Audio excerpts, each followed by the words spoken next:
आज की वीडियो आपने आखिर तक देखनी है और आपने मुझे ये बताना है कि जो कहानी मैंने सुनाई उस पर कौन सी बॉलीवुड मूवी बेस्ड थी।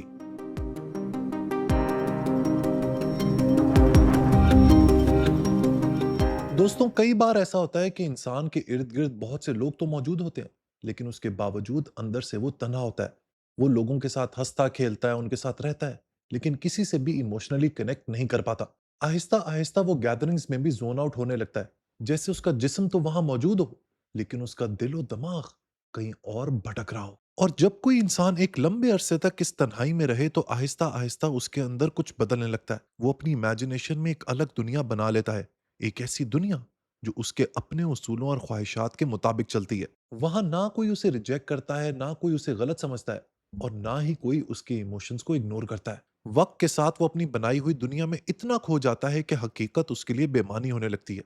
इसीलिए वो ख्यालों की दुनिया में रहने लगता है जहां लोग उसे समझते हैं, उससे मोहब्बत करते हैं, और वो उस जिंदगी को असल में जीता है जिसे हकीकत में जीने की हिम्मत उसके अंदर मौजूद नहीं होती। लेकिन बुक बडीज, यहाँ सवाल ये बनता है कि क्या ये इमेजिनेशन की दुनिया इंसान को तन्हाई से बचाती है, या फिर उसे रियलिटी से, हकीकत से दूर करके उसे मजीद तन्हा कर देती है। आज मैं आपको ऐसे ही एक तन्हा इंसान की कहानी सुनाऊंगा जो फ्योदोर दोस्तोयेव्स्की के एक छोटे से नॉवल का सेंट्रल कैरेक्टर है। हमें उसका नाम तक मालूम नहीं, हालांकि वो खुद इस कहानी का नरेटर है। वो अपना तारुफ सिर्फ एक लफ्ज से करवाता है, ड्रीमर। एक ऐसा ड्रीमर जो सेंट पीटर्सबर्ग में रहता है, मगर इस पूरे शहर में उसका कोई अपना नहीं। उसकी अपनी एक ख्याली दुनिया है और वो हर वक्त उसी में गुम रहता है। वो हकीकत में लोगों से रिश्ते नहीं बना पाता, इसलिए अपनी इमेजिनेशन में ऐसे किरदार, मुलाकातें और रिश्ते बना लेता है जो कुछ देर के लिए उसकी तन्हाई कम कर देते हैं। वो शहर की गलियों में अकेला घूमता है, अनजान लोगों को देखता है और अपने जहन में उनके साथ कहानियां जोड़ लेता है। यहाँ तक कि सेंट पीटर्सबर्ग की इमारतें भी उसे अपनी दोस्त लगती हैं, जैसे वो उन्हें जानता हो और वो उसकी खामोशी और तन्हाई को समझती हो। और दोस्तों, जब कहानी दोस्तोयेव्स्की ने लिखी हो तो ये कैसे हो सकता है कि वो इंसान के अनकॉन्शियस की गहराई में ना जाए। इस कहानी में भी वो ऐसा ही करता है। वो इस ड्रीमर के ख्यालात, ख्वाहिशात और जज्बात को सामने लाता है, वो जज्बात जिनके बारे में शायद वो खुद भी नहीं जानता। इस कहानी में ड्रीमर के अलावा तीन और इंपॉर्टेंट कैरेक्टर्स हैं।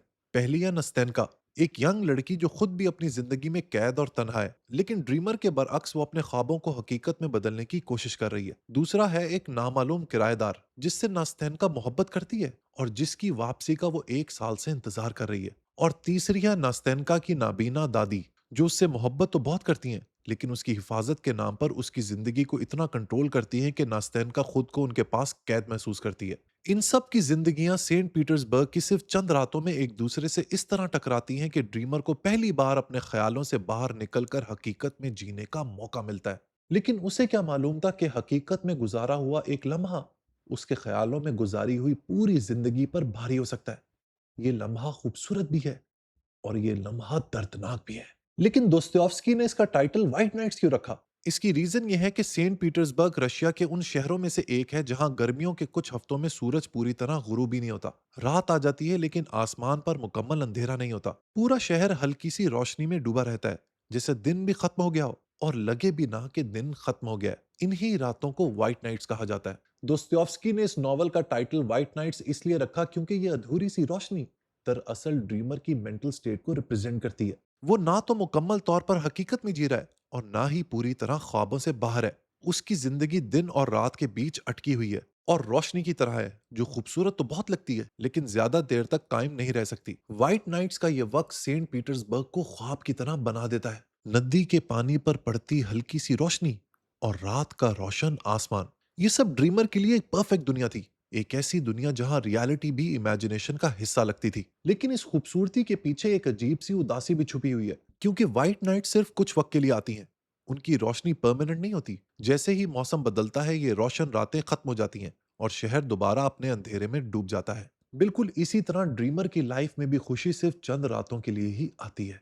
कहानी का बैकग्राउंड यह है कि ये जो शख्स है ड्रीमर, ये पिछले 8 साल से सेंट पीटर्सबर्ग में रह रहा है।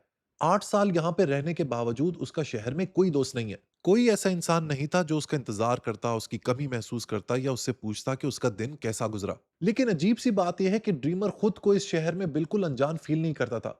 उसे लगता था कि वो इस शहर के हर शख्स को जानता है। वो रोज उन्हीं रास्तों पर चलता, उन्हीं चेहरों को देखता और अपने जहन में उनके साथ एक रिश्ता बना लेता। वो उन लोगों से कभी बात नहीं करता था, उनके नाम तक नहीं जानता था, मगर फिर भी उनकी जिंदगियों के बारे में कहानियां बनाता रहता। अगर कोई शख्स ड्रीमर को कुछ दिन नजर नहीं आता तो वो परेशान हो जाता था। वो सोचता था कि कहीं वो बीमार तो नहीं हो गया, या कहीं उसके साथ कुछ बुरा तो नहीं हो गया।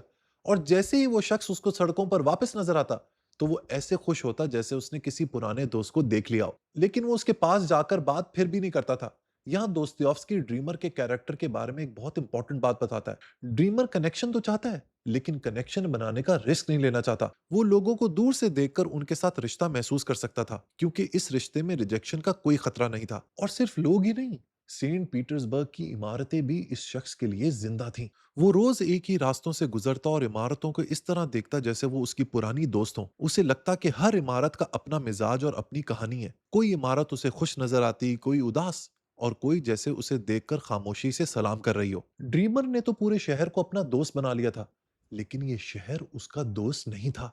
वो उसके सवालों का जवाब नहीं दे सकता था, वो उसकी खुशी में हंस नहीं सकता था, और ना ही उसकी उदासी में उसका हाथ पकड़ सकता था। ड्रीमर ये बात जानता जरूर था, लेकिन शायद मानना नहीं चाहता था। एक दिन जब ड्रीमर शहर में घूमता घूमता अपने घर वापस लौट रहा था, तो नदी के किनारे उसकी नजर एक लड़की पर पड़ी, जो अकेली खड़ी रो रही थी। ड्रीमर उससे बात करना चाहता था, मगर हिम्मत नहीं कर पा रहा था। वो सालों से किसी लड़की के करीब नहीं गया था, और उसे डर था कि वो उसे गलत ना समझ ले। इसी दौरान एक नशे में धुत आदमी ने उस लड़की का पीछा करना शुरू कर दिया। ड्रीमर फौरन आगे बढ़ा और उसे बचा लिया। ये लड़की नास्तेनका थी। नास्तेनका ने ड्रीमर का हाथ पकड़ा और दोनों साथ चलने लगे। ड्रीमर इतना नर्वस था कि उसके हाथ कांप रहे थे। उसने बिना कुछ छुपाए नास्तेनका को बता दिया कि वो 26 साल का है, लेकिन उसने कभी किसी लड़की से बात नहीं की। वो एक ऐसा तन्हा इंसान है जो अक्सर ये ख्वाब देखता है कि कोई उसकी बात सुने, उसे समझे और उसका मजाक ना उड़ाए। हैरत की बात यह थी कि नास्तेनका ने उसका मजाक नहीं उड़ाया। वो उसकी बातें सुनती रही और फिर अगले दिन दोबारा उसी जगह मिलने का वादा कर लिया। लेकिन इस वादे के साथ उसने एक कंडीशन भी रखी। उसने कहा कि हम सिर्फ दोस्त बन सकते हैं, आप मुझसे मोहब्बत नहीं करेंगे। ड्रीमर ने फौरन वादा कर लिया। लेकिन वो इंसान जो पूरी उम्र मोहब्बत के ख्वाब देखता हो, बिल आखिर उसे ऐसी लड़की मिल जाए जो उसे समझने लगे, जो उसका मजाक ना उड़ाए, क्या वो उसका सिर्फ दोस्त रह सकता था? घर वापस जाकर ड्रीमर पूरी रात सो नहीं सका। सिर्फ एक मुलाकात ने उसकी बेरंग जिंदगी को अचानक एक मकसद दे दिया था। अब उसके पास अगले दिन का इंतजार करने की वजह थी।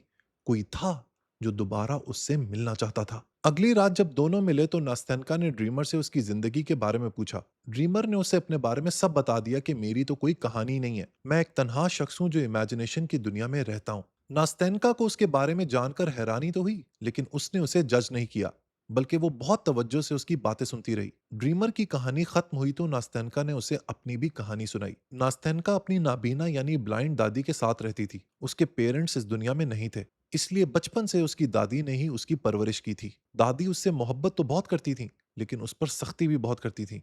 वो नास्तेनका को अकेले बाहर नहीं जाने देती थी, और हर वक्त उसे अपने पास बिठाए रखती थी। नास्तेनका को अपनी ये जिंदगी एक कैद जैसी लगती थी। वो बाहर की दुनिया देखना चाहती थी, नए लोगों से मिलना चाहती थी और अपनी मर्जी से जिंदगी जीना चाहती थी। फिर एक दिन उनके घर की ऊपर वाली मंजिल पर एक नौजवान आदमी किराएदार बनकर आया। पहले उसका नास्तेनका से कोई खास कांटेक्ट नहीं था, लेकिन आहिस्ता आहिस्ता वो उनके घर आने लगा। उसने नास्तेनका और उसकी दादी को कुछ किताबें पढ़ने के लिए दी, और एक दिन उन्हें थिएटर में ओपेरा दिखाने भी ले गया। नास्तेनका के लिए ये सब बिल्कुल नया था। उसके लिए वो आदमी सिर्फ एक किराएदार नहीं था, वो उस दुनिया का दरवाजा था जिसे वो हमेशा से देखना चाहती थी। आहिस्ता आहिस्ता नास्तेनका उससे मोहब्बत करने लगी। कुछ अरसे बाद उस लड़के ने बताया कि उसे 1 साल के लिए मॉस्को जाना होगा। ये सुनकर नास्तेनका को लगा कि उसकी जिंदगी दोबारा पहले जैसी बेरंग हो जाएगी। जिस रात वो रवाना होने वाला था, नास्तेनका ने अपने कपड़े एक पोटली में बांधे और छुप कर उसके कमरे में चली गई। उसने वो पोटली उसके सामने रखी और रोते हुए कहा कि वो भी उसके साथ जाना चाहती है। उस लड़के ने नास्तेनका से कहा कि मैं तुमसे मोहब्बत तो करता हूँ, लेकिन इस वक्त मेरे पास इतने पैसे नहीं है कि तुम्हें साथ ले जाऊं या तुमसे शादी कर लूं। लेकिन अगर 1 साल बाद मेरे हालात बेहतर हुए और तुम तब भी मुझसे मोहब्बत करती हुई, तो मैं तुमसे शादी करूंगा। दोनों ने तय किया कि वो 1 साल बाद आकर सेंट पीटर्सबर्ग में नास्तेनका से मिलेगा, और अगर नास्तेनका के जज्बात तब भी वैसे हुए जैसे आज थे, तो वो दोनों हमेशा साथ रहेंगे। ये वादा कर कर वो शख्स मॉस्को चला गया।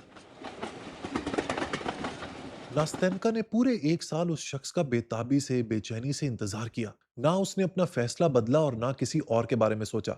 बिल आखिर वो नौजवान 1 साल बाद सेंट पीटर्सबर्ग वापस आ गया। नास्तेनका को उसके आने की खबर मिल गई थी, लेकिन 3 दिन तक ना तो वो उससे मिलने आया और ना ही कोई पैगाम भेजा। इसी वजह से नास्तेनका उस रात नदी के पास खड़ी रो रही थी जब ड्रीमर उससे पहली मुलाकात करने आया था। नास्तेंका ने ड्रीमर को बताया कि उसने अपने महबूब के लिए एक खत लिखा है, लेकिन वो खुद उस तक नहीं पहुंचा सकती। उसके कुछ जानने वाले लोग थे जिनके जरिए वो खत उस आदमी तक पहुंचाया जा सकता था। उसने ड्रीमर से पूछा कि क्या वो उस काम में उसकी हेल्प करेगा। ड्रीमर खुद नास्तेंका के करीब आता जा रहा था, लेकिन फिर भी उसने खत ले लिया और वादा किया कि वो उसे मंजिल तक पहुंचा देगा। और उसने ऐसा ही किया। फिर वो दोनों जवाब का इंतजार करने लगे। नास्तेंका को पूरा यकीन था कि जैसे ही उसका खत उसके महबूब को, उसके लवर को मिलेगा तो वो दौड़ता हुआ उसके पास आ जाएगा। वो बहुत खुश थी। वो खुशी में ड्रीमर के साथ अपने मुस्तकबिल की बातें कर रही थी, अपनी शादी की बातें कर रही थी, और कह रही थी कि शादी के बाद भी ड्रीमर उनका सबसे करीबी दोस्त होगा।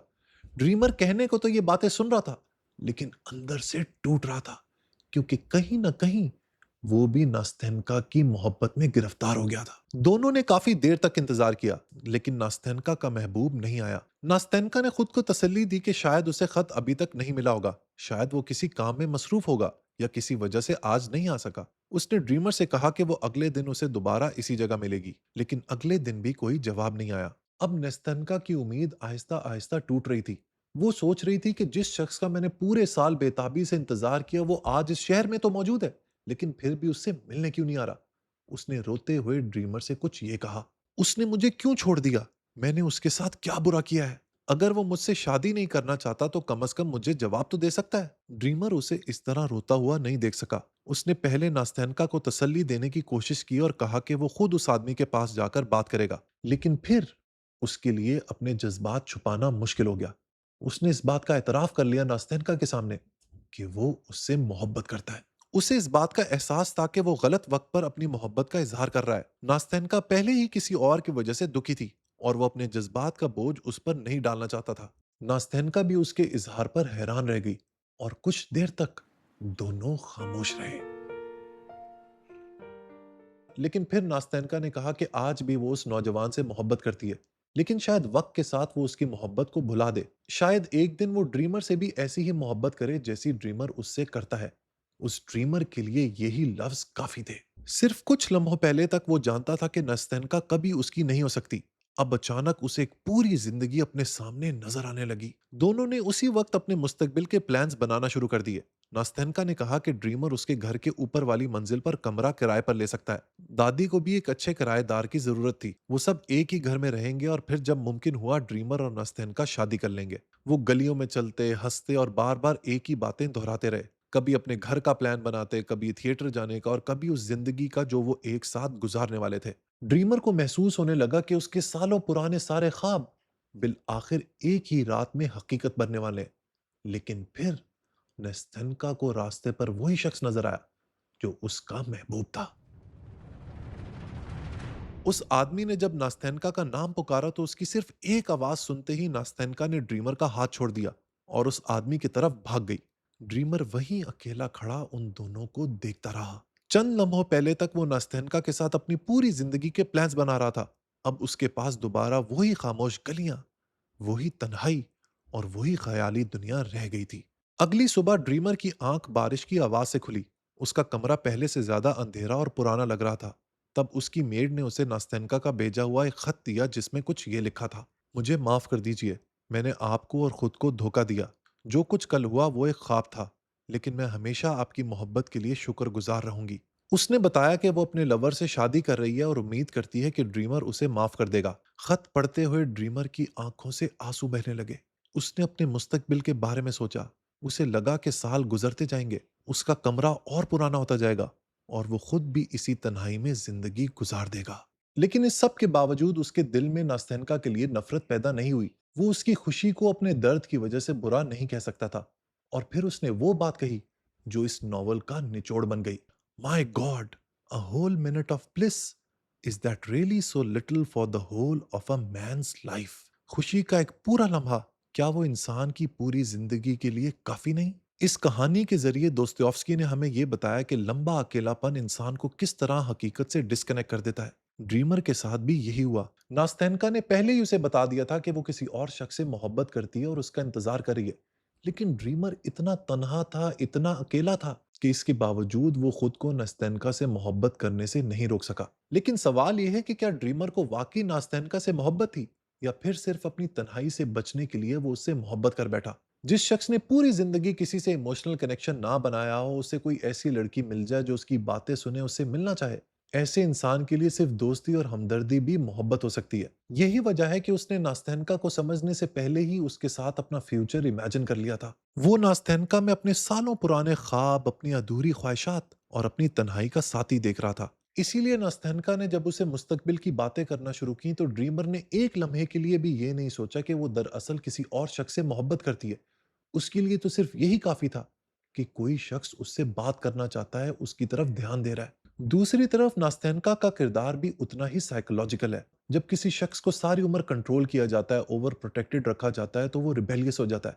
वो आजादी के लिए डेस्परेट होता है। नास्तेनका भी ऐसी ही एक लड़की थी। नास्तेनका के लिए वो किराएदार सिर्फ मोहब्बत नहीं थी, बल्कि आजादी का एक रास्ता था। उसके साथ शादी करना सिर्फ मोहब्बत को फुलफिल करना नहीं, बल्कि अपनी दादी से भी निजात पाना है और वो आजादी हासिल करना है जिसके बारे में वो हमेशा सोचती रहती थी। ड्रीमर ने नस्तैनका को अपनी तन्हाई से निकलने का जरिया बना लिया था, और नस्तैनका ने अपने महबूब को अपनी कैद से निकलने का। दोनों मोहब्बत की तलाश में थे, लेकिन दोनों की मोहब्बत के पीछे एक इमोशनल नीड भी मौजूद थी। ये तो थी दोस्तों व्हाइट नाइट्स की कहानी। शायद जिंदगी में सब ख्वाहिशात का पूरा होना जरूरी नहीं है। कुछ ऐसे लम्हात होते हैं जो हमारी जिंदगी पर कुछ ऐसा असर डाल जाते हैं जो हम सारी उम्र भुला नहीं पाते। अब तक शायद आपने गेस कर लिया होगा कि वो कौन सी मूवी थी which is based on white nights. If you haven't, तो मैं आपको बता देता हूं। इस मूवी का नाम है सावरिया, और ये रणबीर कपूर की पहली मूवी थी। आप मुझे कमेंट सेक्शन में ये भी जरूर बताइएगा कि आप में से वो कौन से लोग हैं जिनको उस ड्रीमर और नस्तनका की तरह मोहब्बत हुई है, और वो मोहब्बत अधूरी रही है। वीडियो पसंद आई हो तो लाइक बटन जरूर प्रेस कीजिएगा।